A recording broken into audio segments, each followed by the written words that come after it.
This idea that it's just Bitcoin, just Ethereum, no, it's the technological evolution, not revolution. What blockchain will do to financial services is what the internet did to media and commerce. But it doesn't just transfer market cap, it expands. Blockchain busts the monopoly of finance, and they make lots of money being the trusted third parties between the exchange of value. What blockchain technology does is it goes from dual entry accounting to triple entry accounting. Now you have a ledger, I have a ledger, but there's this third ledger that exists in an encrypted form permanently, immutably. We're replacing trust with truth. This fundamentally changes how humanity interacts. Why? Well, because people are realizing that when you put your money in the bank, it's no longer your money. Well, with blockchain, we don't need them. So it allows us to break the shackles. Humanity moves forward because of human creativity, human ingenuity, innovation. You mentioned FTX. What do you think actually happened? I don't believe Sam Bankman-Fried and Caroline were the masterminds of anything. And I think there is a much higher power that masterminded the whole thing to disparage crypto, to slow down the adoption. You're excited. You think there's great opportunities in this market, and you're just looking forward to the next 10 years, knowing that this will all happen. It's just about how it happens. I am incredibly optimistic. It's just so inspiring to be around people who are looking forward, who are looking for solutions and innovations. What I actually love to do is seek people with opposite views, to have dialogue and debate in search of truth. And now the problem is you're not allowed to talk to people. Left can't talk to right, up can't talk to down. No, that's what you need to do. Talk to listen and learn and discern. You may still believe what you believe, and you may believe it more, but occasionally you might change your mind.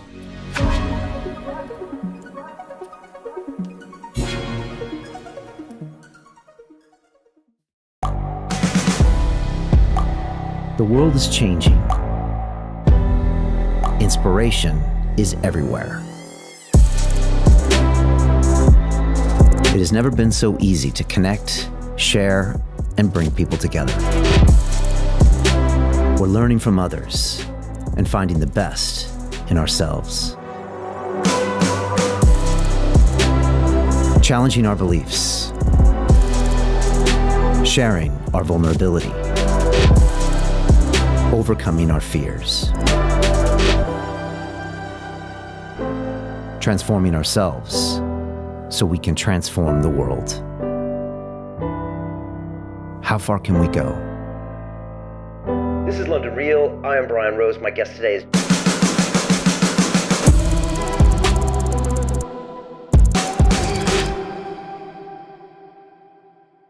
This is London Real. I am Brian Rose. My guest today is Mark Yusko, the investor, hedge fund manager, and philanthropist. You are the founder, CEO, and chief investment officer of Morgan Creek Capital Management, the renowned investment firm managing $2 billion in assets. You have over 3 decades of experience in institutional investing and follow the endowment model as a core philosophy. You believe the transition to the blockchain standard is the biggest investment opportunity of a generation, and your expertise and opinion are regularly featured on networks like CNBC, Bloomberg, the New York Times, and the Wall Street Journal. You have said that the greatest wealth is created by being an early investor in innovation, and that a crypto summer could begin as early as the second quarter, with the Bitcoin halving propelling its price beyond $100,000. Mark, welcome to London Real. No, thanks for having me. Really excited about the conversation today, and I appreciate you wearing the Bitcoin orange scarf. I like it. I guess a pocket square, not the scarf. Yeah, pocket square. That's good. You saw it. You looked into that. Nobody else in London would have noticed the Bitcoinality of that. So, look, I appreciate that. Can't wait to jump in and talk about all these things. You do have that tweet pinned to your profile for the last 5 years, saying that the greatest wealth is created by being an early investor in innovation. But the end of that, you say you'll be mocked, ridiculed, and criticized for your non-consensus actions. And then you say it's absolutely worth it. Maybe we start there, because you have a classic way of looking at investing. You've worked for some very classic, seemingly lower risk institutions, and yet your core philosophy is kind of being the one that goes against the grain. Can you speak on that, Mark? So look, it's really interesting. If you think about what most of us think of as investments, stocks, bonds, currencies, commodities, right? It's where you grew up. It's where I grew up. We all grew up in some way, shape, or form. But I will argue that none of those exist in the absence of innovation. I actually believe innovation is an asset class that precedes stocks, bonds, currencies, and commodities, right? You have to create the new companies, the new ideas, the new inventions. And so I had this aha moment, a long time ago, 1996. So I was working at my alma mater at Notre Dame, and we had made a bunch of investments in venture capital. And this little company that no one had heard of at the time called Sequoia, right? Now a household name in venture capital, had made a little investment in a company again no one had ever heard of called Google. And our little investment in Sequoia's little fund, about $500,000, grew to about 200 million, right? Yeah. I would say that there should be a quad at Notre Dame called the Google Quad. And I had this aha moment that investing in that infrastructure, in this innovative idea, was how you make great fortunes. And I've been doing that, the rest of my career. Now, what's funny about that is at the time, our board was like, no, that's a dumb idea. It's a dumb name. Like now it's a verb, right? You Google it. And at the time, it seemed like a dumb idea. There were 20 search engines. Why did we need another one? Well, they weren't a search engine. They innovated a better way to process information. And most people have no idea that there are 1.7 billion-ish websites in the world. Half of them are owned by Google. So what are you talking about? Like, well, here's the way it works. When you type a question into the search bar at Google, it goes to a website where all the information addressing that question, because that question's probably already been asked. That's why it anticipates what you're typing.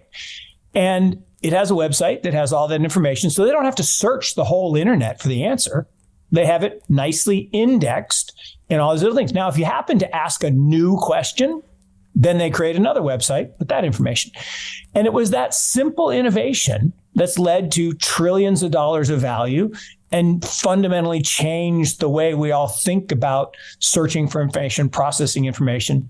And so it's a long-winded way of saying the innovation was what drove the wealth creation, which drove the investment opportunity in the stock of the company, the bonds of the company, and we denominate it in some currency and may interact with commodity markets. Now, you said innovation is even an asset class in itself. A lot of people would have a hard time with that because it seems like such an intangible. How do you look at it like that? Well, it's again, great question. So I look at it like if I want to invest in stocks, it's pretty easy, right? I can buy an ETF, I can buy a mutual fund, I could actually buy the stock. Your old haunt, I could buy a derivative that derives its value from that underlying security. Okay, that's fine. But what I really want to do is I want to invest in the businesses that are being formed around these new ideas. Well, I do that through venture capital. Well, ultimately, what is venture capital? Well, I'll argue it is that asset class that is innovation because, yes, you take capital, cash, and you invest it in a common stock, a preferred stock, sometimes a convertible bond. So those securities then get created. But because they're private, they don't trade on an exchange and they're really hard to dispose of. Now, they are accreting value for the good ideas and destroying value if it's a bad idea. But ultimately, I will argue that venture capital allocation or growth equity allocation is that asset class. So it's a little bit of a nuance, but that's the way I just like to think about it.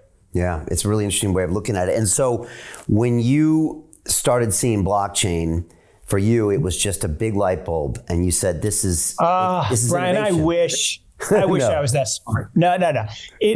I wish it would have been a fast light bulb. I'd be a lot wealthier. So I joke, and it's actually not a joke because it's true. I was handed Bitcoin and blockchain technology on a silver platter the same month as the Winklevoss twins, May 2013. Problem was, I was not partying with Charlie Shrem in Ibiza. I was with my friend Dan Moorhead, who was telling me that after 10 years working together, where we had funded his hedge fund, this macro hedge fund, that he was shutting down the hedge fund. He was going to send all the money back. And he was going to spend the rest of his career focused on blockchain and Bitcoin. And look, in 2013, I was not running drugs on Silk Road. I was not a cryptography student. When he said the word Bitcoin, I'm like, yeah, I've heard of it, but whatever. When he said blockchain and infrastructure, I'm like, I'm in. Venture capital, innovation as an asset class. He explained the whole idea that it's a ledger. I got that. Now, I should have got Bitcoin, but I didn't. And so I was a traditional investor. And Bitcoin was kind of this weird thing that a bunch of nerds and geeks were playing with their magic internet money. And I talk about that period, 2009 to kind of 15 was the first they ignore you phase. Just a bunch of nerds and geeks playing with your magic internet, whatever. But I was intrigued, and my friend, who I respect and admire, was going down this path. And he went from managing $1 billion, Brian, to 17 million. People thought he was crazy. They gave him $17 million to launch his blockchain fund and only about a couple $100,000 in his Bitcoin fund. And I put money in the blockchain fund, which is up, 12, 15 times. That's great. But I should have put money in the Bitcoin fund. It's up 350 times, but that's another story. I didn't. But 9 months later, first quarter 2014, I used to write these long letters to my clients. I mean, they were long, like 40 pages. Like my longest was 87 pages. And everybody said, why do you write so much? No one's going to read that. I'm like, it's not for them. It's for me. If I can't read what I wrote, how do I know what I think? So the process of writing it helped me think about markets. And if people wanted to read it, great. But I wrote one paragraph in 2014 that said Bitcoin was an interesting special situation. I got hate. I mean, Brian, people said they would fire me. They said, you're an idiot. Don't talk about this stuff. Go back and do your job. Stocks, bonds, currencies, commodities. Wow. Like, okay. And the price was $500. This was March. By September, it was 178. I'm like, they were right. 6 weeks later, $1,000. Like, no, there's something here. I talked to my friend Dan. I'm starting to really understand what this was. And it's triple entry accounting, which is the real innovation. Make a long story short, my son graduated from college in 2015. And he's always wanted to live in San Francisco. Since he was a little kid, he's wanted to move from Chapel Hill to San Francisco. That's where all the tech is. And I said, all right, go talk to Dan. He'll get you a job at Coinbase. It'll be great. So he goes out, talks to Coinbase. He's like, I don't know, Dad. Maybe it's going to be a big deal, but I'm going to go with KPMG. It's safe, gets me to San Francisco. And I'm like, you're going to hate it, which he did. He quit after 9 months and he did hate it. And when Coinbase went public, he called me up and said, all right, fine, Dad, you were right. Should have gone to Coinbase, but you're not as smart as you think you are. I'm like, oh, do tell. I told you to go to work at Coinbase. Like, yeah, but you didn't lever up the house and put it all in Bitcoin. Like that is fact. And so in 16, I finally convinced clients to get over the fear. We finally embraced it, but we didn't go all in. We started out, but by then I had that aha moment. So it took me almost 4 years to have the light bulb moment. And I actually couldn't make this up. I was in an RV, again, with my son and my rest of my family in Eureka, California, right? And I had the aha moment, literally the Eureka moment, where I realized that blockchain technology is simply an operating system. And there have been lots of operating systems, right? Mainframes ran on COBOL and Fortran. Mini computers ran on Spark. The personal computers run on DOS or Windows. The internet runs on TCP/IP, which you and I are using right now. The mobile net runs on iOS and Android. And the truth net, which is the internet of value, will run on blockchains. And once I saw that, I couldn't unsee it. And that's why I spent most of the last 5 years focused in the space. Truth net. What do you mean by that? Great. So if you think about what the internet did, let's back up even further. So for hundreds of years, actually probably thousands of years, the church had a monopoly on information, right? People couldn't read and write by and large, and there weren't printed textbooks. And you went to church, and they told you, as the elders, kind of what to think, how to think. They reported the news, and they controlled the information. Gutenberg came along with the printing press, busted that monopoly wide open. You could now print things, you could disseminate, still had to teach people to read and write, but busted the monopoly. So the monopoly shifted to the state. State-owned media or state-influenced media controlled the narrative. But then the internet busted that wide open because the internet made information bidirectional for the first time. In the old days, you and I wanted to invest in Argentina, and we were concerned about the election. What did we do? We waited for someone in New York to fly a reporter down to BA, write a story, send it back. The editor thinks about it. 2 days later, it's on the third page of the New York Times. Maybe we read it. Today, what do? I go on the internet. I go on Twitter. I go to a Periscope, and I see people lined up for days in the rain, waiting to vote, chanting this guy's name. He's going to win. So information became bidirectional. And what did that do? Well, it busted the monopoly of media and commerce. So ABC, NBC, CBS, all their market cap went to Netflix. All the mom and pop stores, their market cap went to Amazon. Well, what does blockchain do? Well, blockchain busts the monopoly of finance. So for 800 years, the finance companies have had a monopoly on trust. In the old days, I lent you money. Literally, I lent you money. Okay, here's $100. You come back a year later to pay me 110. I had written down in my ledger, not 100, but I'm an unscrupulous guy. I wrote down 200. I broke the trust, right? You trusted that I wrote down 100, single entry accounting. So 800 years ago, the Medicis, the benevolent Medicis, came along and said, all right, Brian, you keep a ledger. Mark, you keep a ledger. And we, the benevolent Medicis, for a small fee, will make sure that the ledgers match. So that Mark wrote down 100, Brian wrote down 100. But I could pay the Medicis a little less, something. And I write down 200, and they're like, oh, Brian, Mark's ledger is right. You owe him 200.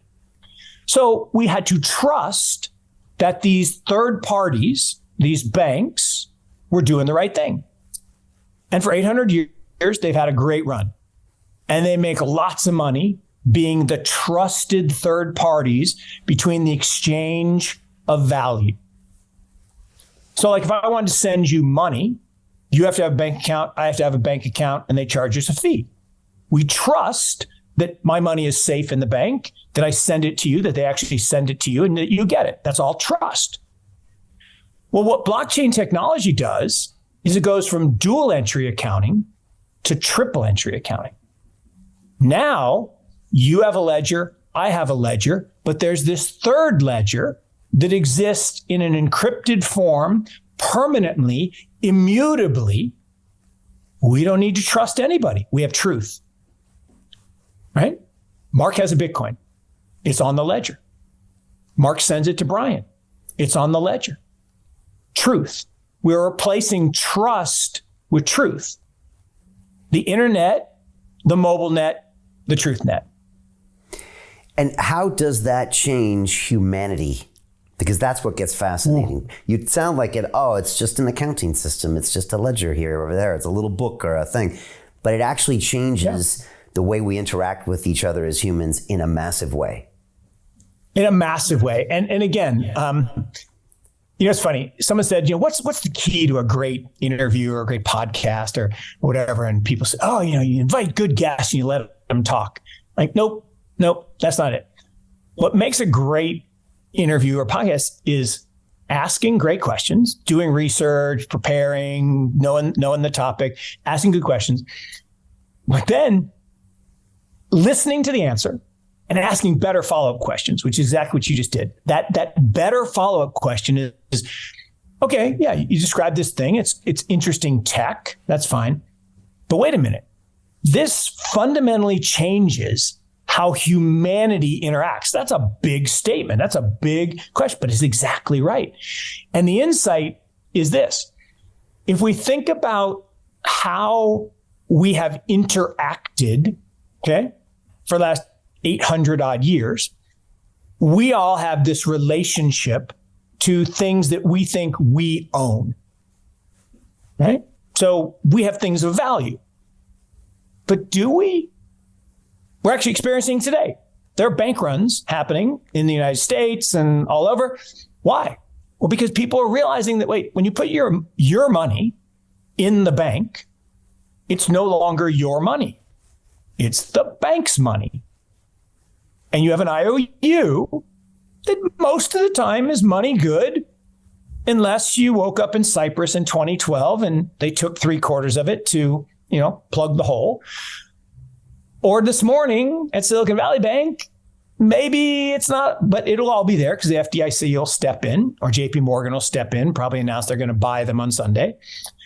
And all of that is to say we have this trust relationship with these bigger institutions, and they verify who we are, KYC, AML, all of this stuff. And they are the gating agent so that you and I can transact. Well, with blockchain, we don't need them. In fact, you don't even have to know who I am. Actually, physically, personally, we can interact in what's called a zero knowledge proof way, where the ledger can say, yeah, this person over here has this asset. He wants to transfer it to that person. They don't actually have to know each other. They can transact in the digital space, in the encrypted, protected world. And we don't have to pay anybody anything over here. So it allows us to break the shackles. And I use that term intentionally because it connotes slavery, right? If you think about it, if you're a salaried employee in fiat currency, fiat has this negative thing called inflation. Well, why is that negative? Well, what it does is it steals your wealth. What do you mean? No, that's not what inflation is. Well, that's exactly what it is. It's a devaluation of that currency over time. So if you're paid in fiat and the government devalues it through inflation, you have less wealth. Well, where does that wealth go? It goes to the top of the pyramid. So wait a second. So now I can take my money and instead of giving it to these institutions who can devalue it at will, I can move it into this secure storage vault that doesn't have an inflationary bias and it can preserve value. That seems superior. And I can exchange it with people. That seems superior. But here's the cool part. If I have an asset and it devalues every day, what am I incented to do? Consume. I'm incented to spend it today because it might be worth less tomorrow. If I have an asset that doesn't devalue, I don't have to spend today. I can actually be more creative. I can think about the future. I can think about what can I contribute to society. And I actually believe, and this is a big thing, and actually Jimmy Song, you should have Jimmy Song on here sometime. He makes a much more eloquent case about this. Yeah, I've had him on. He's but great. Jimmy is, so perfect. So, I mean, Jimmy talks about this in that you're unleashing incredible creative potential, which, look, humanity moves forward because of human creativity, human ingenuity, innovation. That, and it all kind of wraps back to this idea that innovation comes from that I think innate desire for us to make the world better, to make our relationships better, to be productive members of society as opposed to debt slaves. It's fascinating because, and you could argue that's obviously marked the upward surge in civilization. And you could look at the internet as a tool that all of a sudden empowered all these writers and filmmakers and all this amazing innovation that we've seen countless examples of. I guess, not to get political here, but you could compare communism to capitalism and say, well, look at all these people that came up with innovations because they were rewarded. I guess you'll take it a step further and say this capitalism, this free market that you thought you were in, when you're paying a salary on a currency, fiat currency that's inflated, maybe it isn't as encouraging innovation as it could be. So look, capitalism is awesome, right? Ferris Bueller said it best, right? Isms are not a good thing, right? Basically isms, there just aren't, except capitalism. Capitalism is good. Communism, socialism, feudalism, isms are bad. But fascism, I think he was supposed to be studying European fascism that day instead of going out into Chicago. But capitalism is good. Cronyism, bad. What's the difference? Well, cronyism is what happens when capitalism concentrates power at the top through dictatorship and then devalues the currency super fast. Argentina, Venezuela, Zimbabwe, we've got lots of examples around the world. It's actually happening in the West today. They're kind of following this dictator playbook, more cronyism, less capitalism, more bribery, or we'll call it lobbying to cleanse it. Still bribery, still corruption. But at the end of the day, what all of this does is it links those incentives to the wrong place. When you concentrate power at the top in cronyism, you concentrate all the power at the top. Now, communism does the opposite, right? It says, well, everyone should share equally. Well, then there's no incentive to create. And, communism fails when you run out of other people's money. Ha, ha, ha.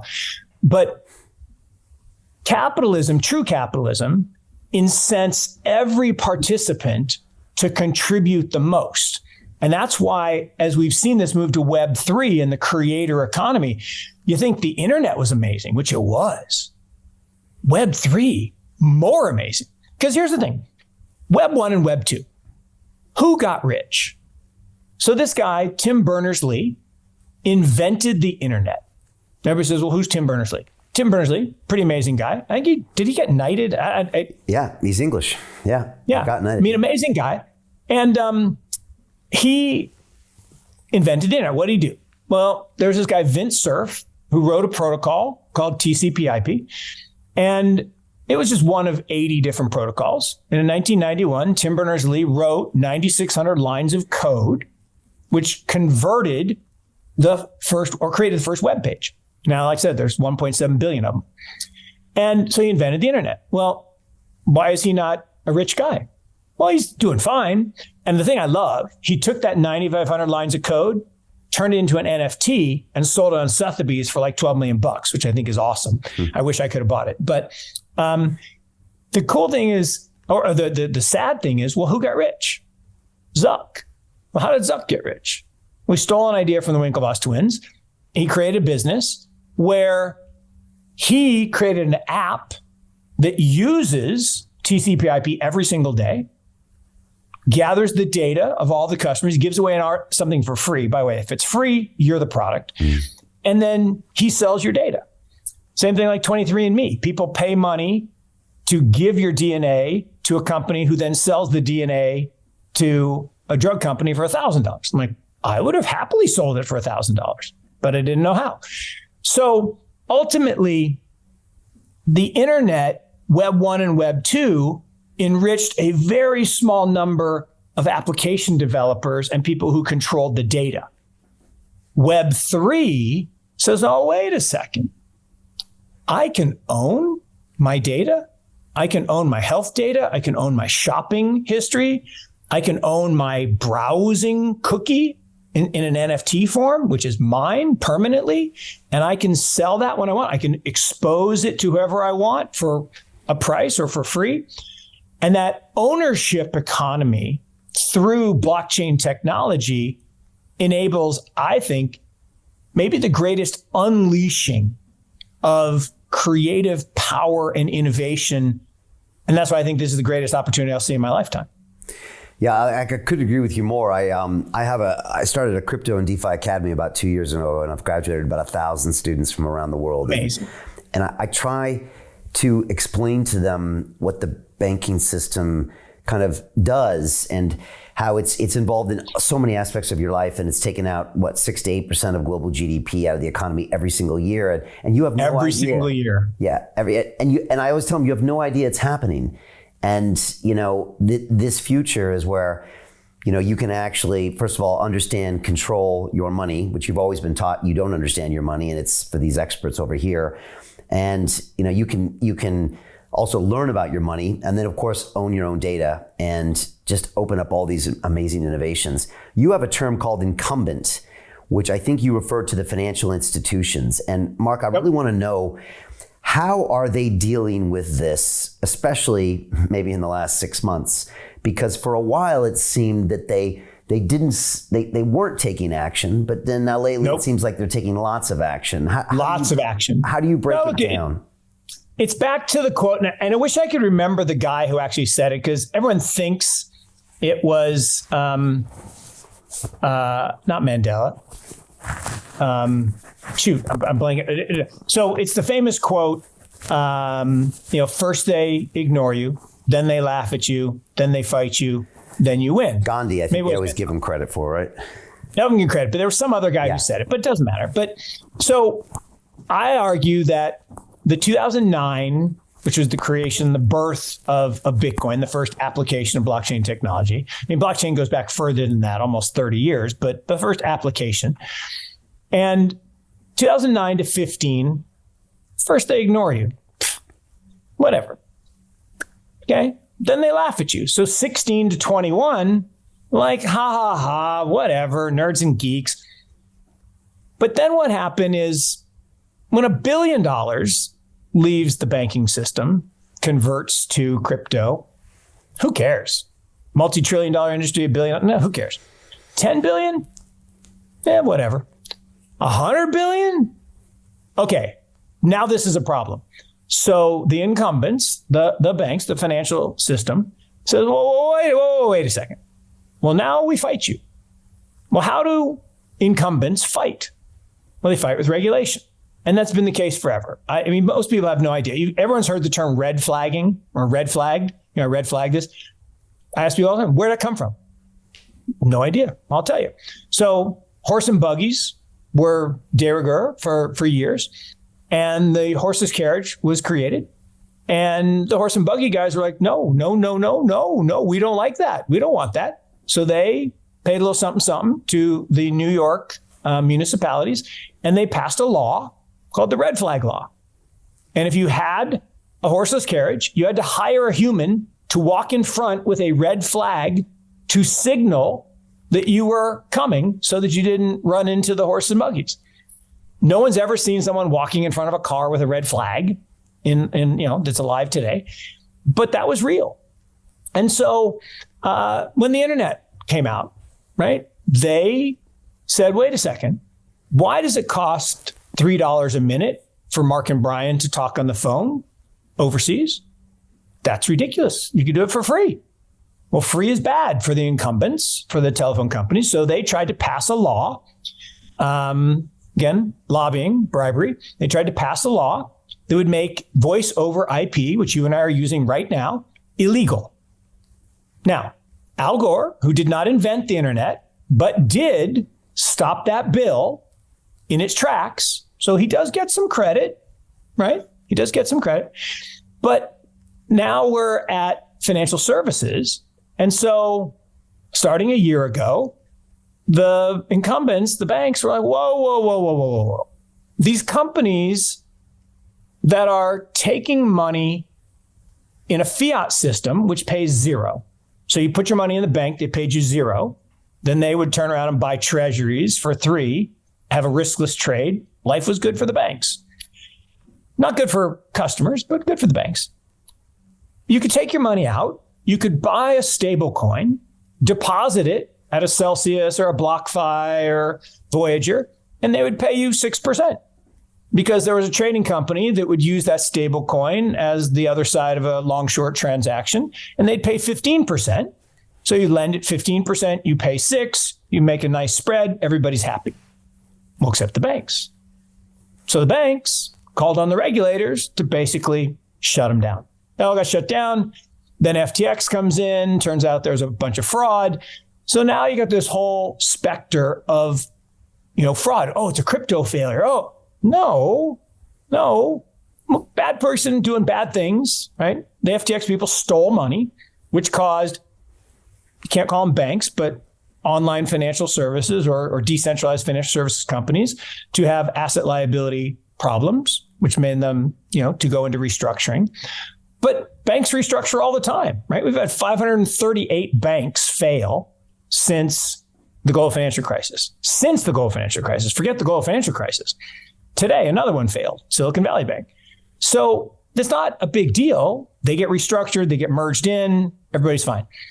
But where we are is that 6 to 8% you talked about of global GDP, that's $7 trillion with a T dollars a year of rents paid by people like you and me for stuff that we don't need. Like if I want to send you money right this second, okay, I don't have to have a bank account. I can hit a couple buttons on my phone and send you Bitcoin immediately or send you stablecoin immediately, okay, without friction. Like if I had a mother-in-law in El Salvador, which I don't, right? Max and Stacy are down in El Salvador. But if I had a mother-in-law in El Salvador, my mother-in-law was in Tulsa, Oklahoma. But if she were in El Salvador and I wanted to send her some money, she would get 70 pesos on the dollar. What? Well, Western Union takes a cut and the Bank of International Settlements owned by the Rothschild family takes a cut. This is crazy. Any money that moves across international borders pays to the Rothschilds because they set up a treaty 400 years ago. 400 years ago. And it's still, to this day, people are paying. I heard a great stat. This is amazing. Clan Rothschild is worth more than the other 3/4 of the population of the world. The bottom 3/4 of the world equals the Rothschild family. Anyway, wow. So here's the thing. If I sent my mother-in-law in El Salvador, my mythical mother-in-law in El Salvador, a Bitcoin, she would get 100 pesos on the dollar. And that's better. And if she used the Zap, it's a Strike app owned by Zap, which we are investors in, and Jack Mallers, she again would get 100 cents on the dollar. And we use the Bitcoin blockchain. We actually don't send Bitcoin, but I can take fiat here. She gets fiat there. It gets converted to Bitcoin to go across the rails. And that's ultimately what's going to happen is this old legacy financial system, SWIFT, ACH, FedWire, old technology, horrible technology. I'll tell you one funny story about that, and I'll let you talk.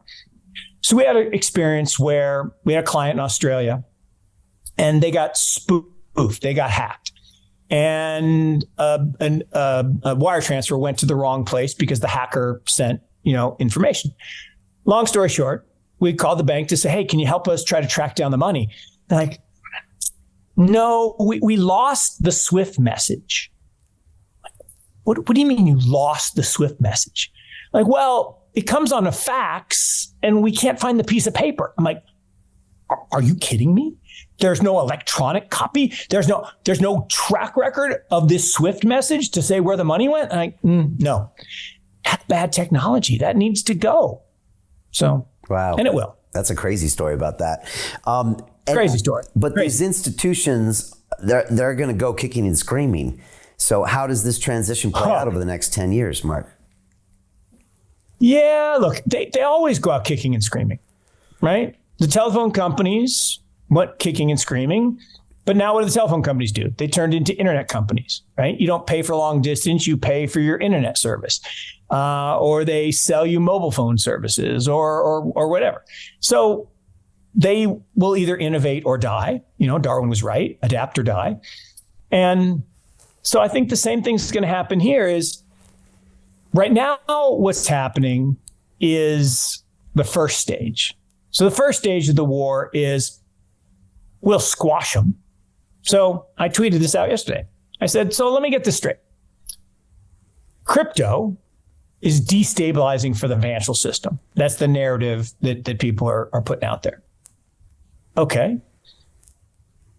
And because of that, the banks that were facilitating that, like Silvergate and Signature Bank, need to be shut down. Crypto companies need to be shut down. Okay. I follow your logic.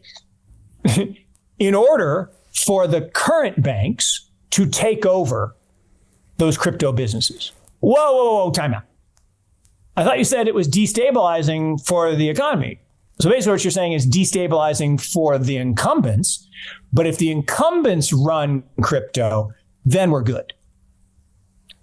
Okay, but that's the way it always happens. Think about the 2000 boom, right? Webvan, total failure. Pets.com, total failure. Why? Because the incumbents, right? The pet food companies on the ground didn't want you ordering your pet food from the internet. Today, Chewy.com is a $20 billion company. It's the same company as Pets.com. Amazon or DoorDash is the same as Webvan. It just took 20 plus years to kind of get through that. And it's like all wars. There's the war at the beginning and the front line, the people, the intrepid few that go out there to the frontier. Some of them take arrows. And that's what's happening right now. And some of these early companies, whether it's Celsius or BlockFi or others, nope, they get put asunder. But that doesn't change the fact that we're going to transact in digital assets, and every stock, every bond, every currency, every commodity, every piece of real estate, every piece of fine art, every collectible car, every private business, everything, all $700 trillion of global assets will eventually be tokens, which just means an entry on a ledger, and will trade on blockchains, not in databases run on COBOL. Like to this day, if you whip out your Visa card and use it, you are participating in a COBOL-based mainframe computer database. That's all Visa is. Mike, you got to be kidding me. Like, no, it's actually kind of a moat because no one knows how to hack COBOL. The only problem is when it breaks, we got to put a light on at the Sunnyvale retirement home and some 80-year-old comes over and fixes it because they're the only people who know how to code COBOL. That's an inferior system. But it's really profitable for Visa and for MasterCard and for American Express. And they're going to fight tooth and nail to stop this better system, which would be, hard wallet to hard wallet. And I saw a picture today. Someone tweeted out all the things you can buy in Costa Rica directly with Bitcoin using your digital wallet. No bank, no nothing, no broker, no middleman, no 6 to 8% of GDP disappearing. That's awesome for us as citizens, but it's not good for the incumbents. So in the fight, there will be casualties, unfortunately, but ultimately, I'm very confident that the tech will win. Just as I remember, I tell the story of this life cycle of tech. So there were no computers in the 30s and 40s and 50s. And then the mainframe computer was invented in 1954. And it was awesome. Companies like DEC and Wang and Burroughs and great companies, IBM. And then 14 years later, there was an innovation around the microchip, and suddenly we had mini computers. So you didn't just have be a big company, small companies, but companies could have computers. And I grew up in Seattle, and there's this little upstart called Microsoft. And I always joke, a lot of my friends don't work anymore because they're smart enough to go to work there. I wasn't. I always protect myself and say, yeah, if you've seen the original Microsoft 11, you wouldn't have worked for them either. It's kind of a rough picture. They're multi-billionaires. I shouldn't make fun of them, but we all look bad in the 70s. They just looked a little worse than others. But Steve Ballmer's mom famously quoted the DEC CEO saying, honey, why would you work for that company? No one would ever want a computer in their house. He has 18 billion reasons he was right, mom was wrong. 14 years later, there's innovation around the internet. Paul Krugman said it'll never be more important than a fax machine. Maybe a little more important than a fax machine. Then 14 years later, and it's always 14 years. Why? To continue watching the rest of the episode for free, visit our website londonreal.tv or click the link in the description below.